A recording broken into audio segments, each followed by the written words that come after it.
Y'all, today is Sunday, September 20th, 2020. I wanted to say something. You know, all those years that I practiced Islam, they didn't say that I had to give up on salvation to be Muslim. They didn't say any of those words whatsoever. They didn't say there was no salvation right away. They didn't say any of that. Because if they would have said there is no salvation in Islam, I wouldn't have been a part of it. If they would have said you cannot believe in a savior, I would not have been a part of it. If they would have said any of that stuff, I wouldn't have wasted my time. Just going to the meetings and things, and they try to get you to convert right away, seem like. They try to get you to convert, have these different meetings. There was this Halakha class I went to, and there was a man that led this little study group, and they called it a Halakha.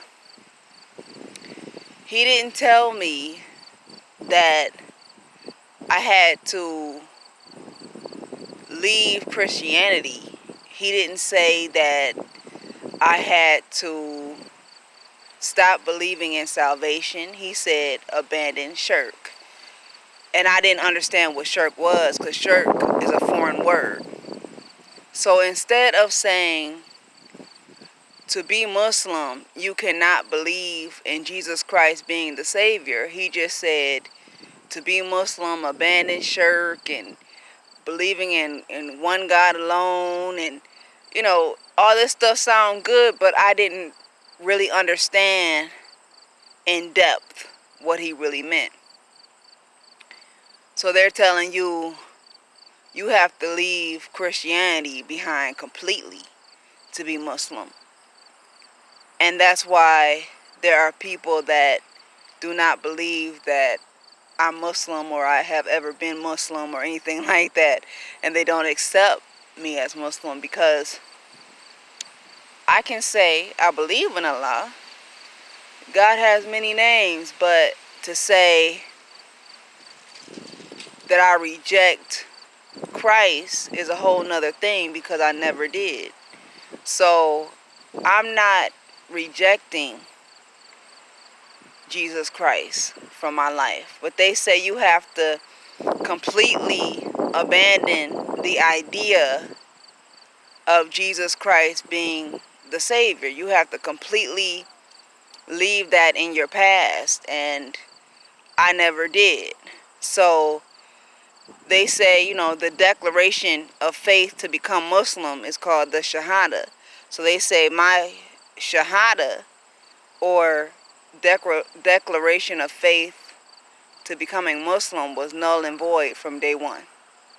So me doing all these things, all these actions, thinking I was Muslim, and I'm thinking, oh, I'm Muslim, this is Muslim. And so I was basically saying I'm Christian, but I'm Muslim. I believe in the Most High God. I believe in Allah, but I don't believe everything they're saying.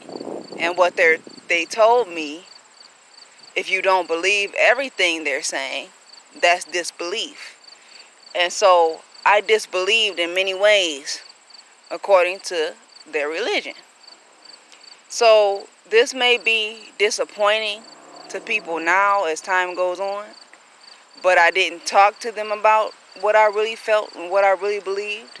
I just told everyone I was Muslim.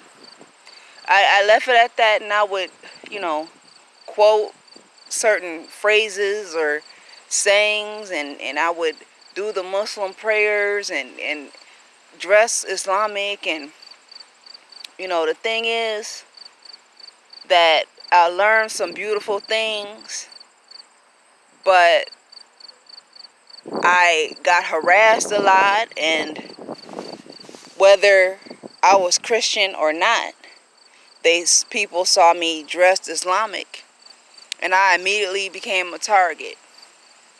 of discrimination and harassment. The moment I took off the hijab, the headscarf, I wasn't harassed any longer. I was giving death threats because I took off the hijab and the Islamic clothing.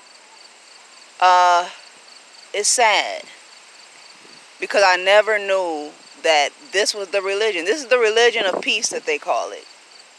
And it's not peaceful. You know, there are some people that have a beautiful heart